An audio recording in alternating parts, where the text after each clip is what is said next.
Your idea of what freedom is might be the thing that's keeping you from the freedom you actually desire. There's two main definitions of freedom that humanity is completely split upon. One is the conditional kind of freedom, which implies that in order to have freedom, you need to get the things that will make you free and disconnect from the factors that limit you. For example, to materialistically feel comfortable and free, you need financial freedom. You need the job, the requirements, the achievements in order to navigate the matrix in a more skillful and resourceful way. To have freedom, you might need a relationship or a certain career pathway that allows you to maintain that stability and freedom in life. However, this freedom only exists if you're able to disconnect from the things that you think will impair your sense of freedom. So if you, for example, have a lower status or a relationship that is limiting in nature, you know you won't be experiencing freedom. This freedom is built entirely on the concept of what your identity believes you need to be free. And unless you fulfill the needs of your identity, you will not be able to experience your freedom. The other notion of what freedom is more unconditional in nature. It's freedom not found in what you have or what you don't, but simply in the state of consciousness that you espouse. It's the mentality that regardless of what you have or don't have in reality, if you are completely connected to yourself on that deep intrinsic level, you will always be free, because there's nothing that you need to attach to in order to experience that innermost connection. And there's also nothing that can happen to you that can revoke that integral connection to your own spirit and to source. When you're connected to one or the other notion of what freedom is, you end up creating the entire life template. Everything that you end up expecting, manifesting, and playing a part in will end up confirming your notion of what freedom is. Everything will either contribute to more freedom in the conditional or unconditional sense. And you will end up wanting what you want because you're either still looking for freedom or you're enjoying the freedom that you're currently experiencing.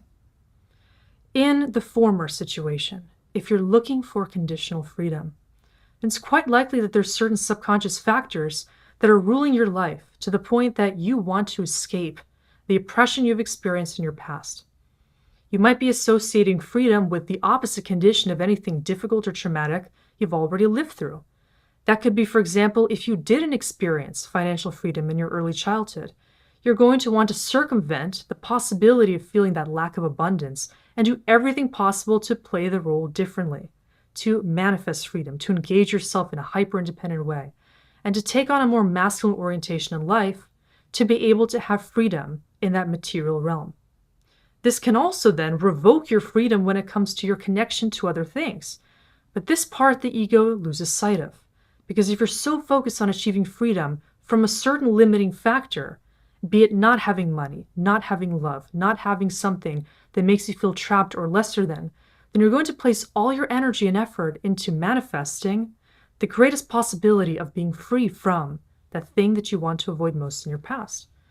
Now, this kind of freedom, of course, is only going to be fleeting in nature. You're going to feel free while you're working toward the thing that will give you that freedom, and you're going to feel free when you end up achieving it. But it's short and fleeting because the freedom will never be sustained. If you're in the focus state of wanting to avoid the things that don't make you feel free, you're going to be conditionally approaching not just what you end up creating and giving yourself to, but also yourself. Because your entire life is this ceaseless pursuit of things that you think will give you a sense of freedom, meanwhile disconnecting you from the truest state of your own being.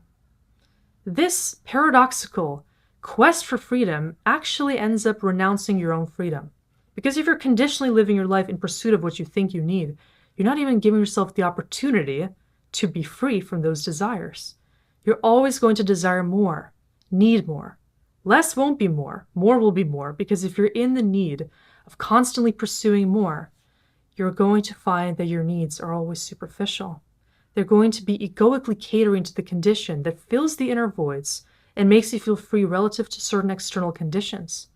This freedom will not be found in those in-between moments of your reality, because you're going to be mentally fabricating the script by which you need to live. You're always going to have more things to do, more things to achieve, never feeling completely satisfied with yourself, because conditional freedom is what steals freedom the most. It robs your freedom to be found in creation, in surrender, in deep connection to yourself and to the intuitive feelings that come up, that guide you to live more unconditionally and in a more liberated way that's inspired by what you feel rather than what you think.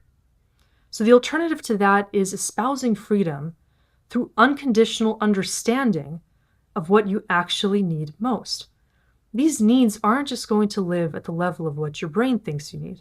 So it's not just going to be materialistic pursuits for money, for attention, for validation or status. These needs just drive you to achieve on the material plane, but the real freedom exists metaphysically. It's actually freedom from the attachment to everything that your brain thinks you need. Because if you realize the superficiality of all those conquests for more, then you're going to realize less is more.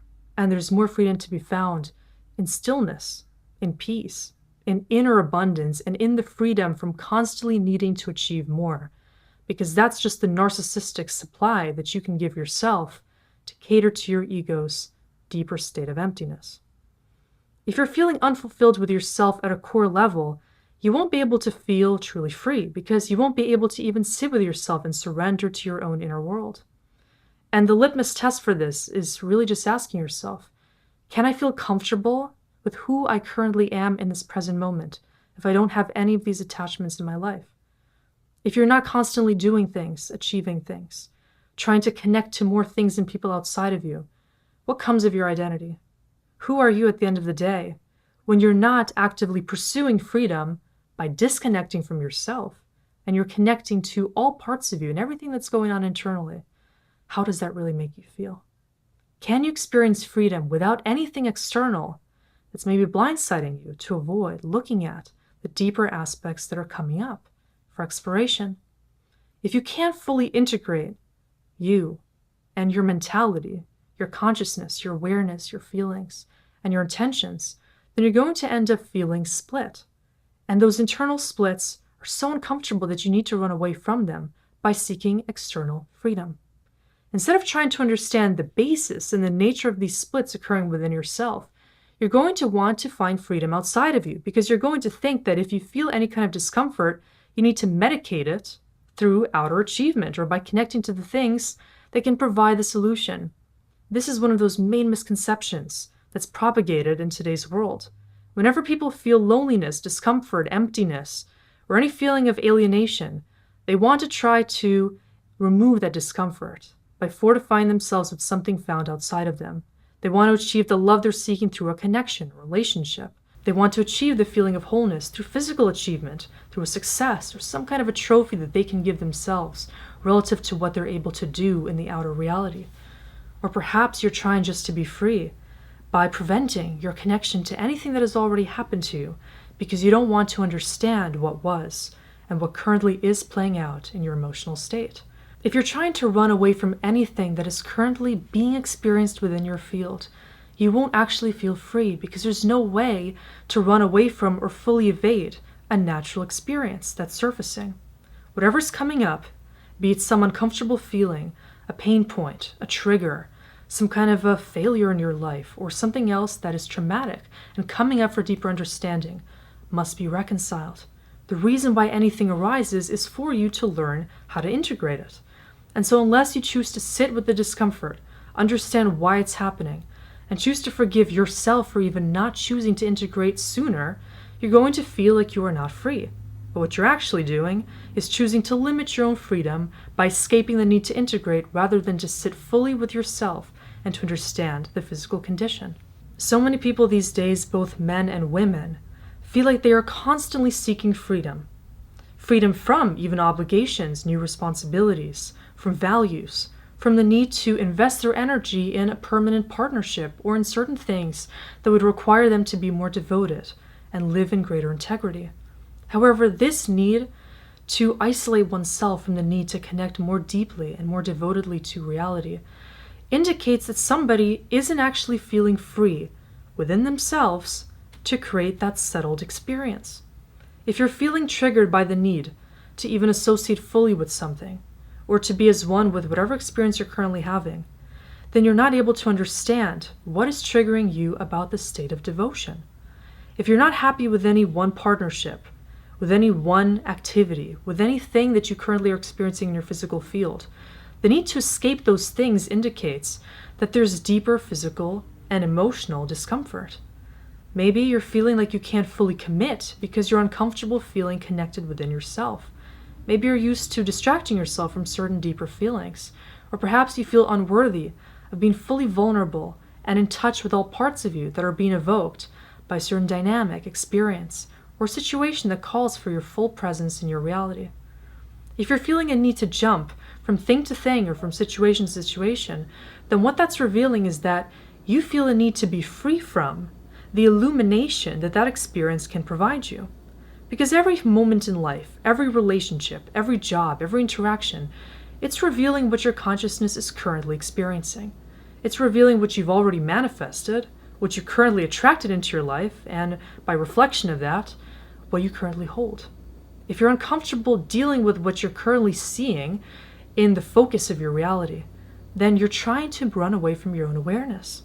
You're trying not to be free from your own egoic need to distract yourself by choosing to run away from the need to take this more seriously.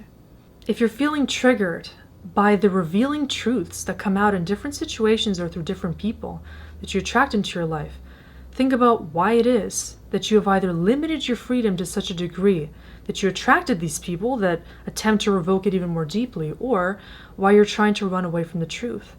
Because whether somebody belongs in your life permanently or not, or whether you're currently doing something that is meant to fulfill you long term or not, you're meant to learn from the current situation at hand, and you're meant to understand why you attracted it in the first place. Let's say you're currently dealing with certain uncomfortable points in your life.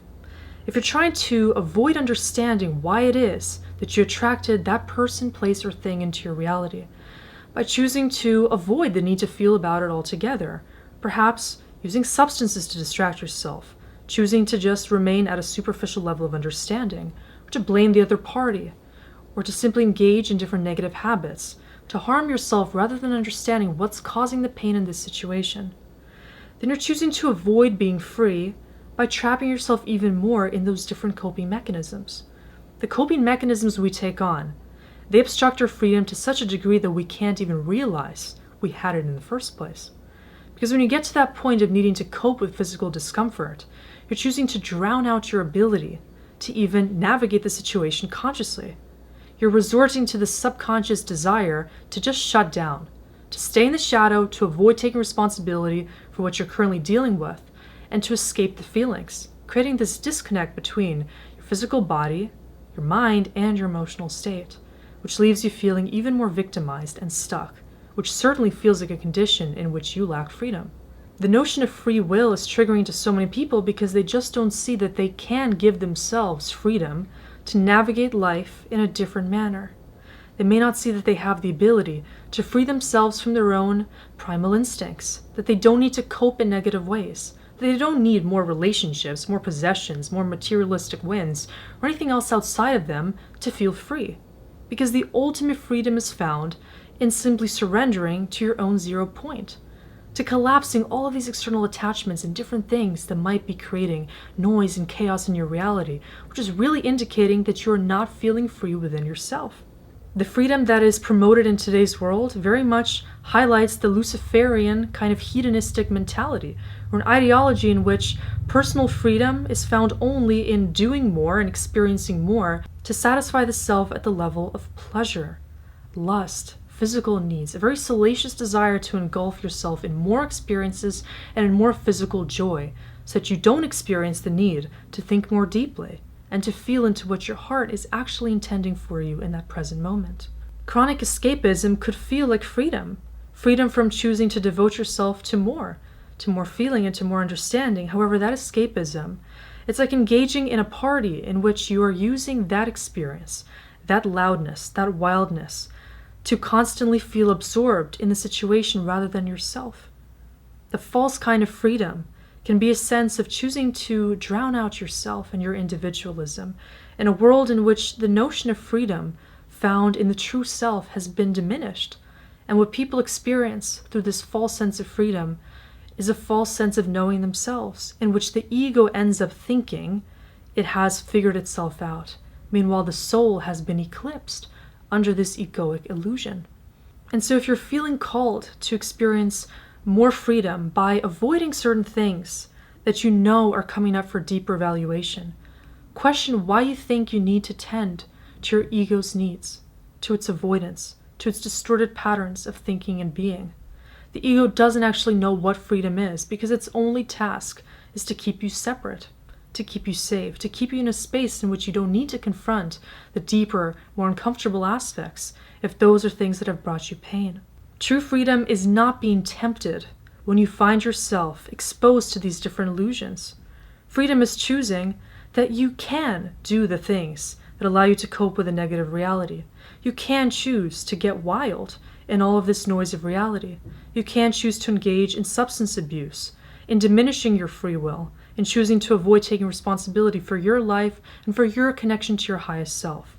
But the ultimate degree of freedom is realizing you always have the power to connect to your highest self. You always have the ability to see through the illusions and to understand there is more freedom and more power to be found in choosing to see through everything that is silently trying to revoke your own freedom. There's so many opportunities to steal our freedom through the different things that expose us to a more egoic self. However, ultimately, it is up to us. And when you realize that nothing outside of you, not physical attachments, limitations, responsibilities, or even some of the most seemingly unjust things happening in today's world, can take away your freedom if you let yourself have the freedom of mind and the freedom of spirit to choose wisely and consciously, then you will not be triggered. You will not be feeling limited. You will always be feeling you have the opportunity to react as a sovereign being, because that can never be taken away from you at the most integral level.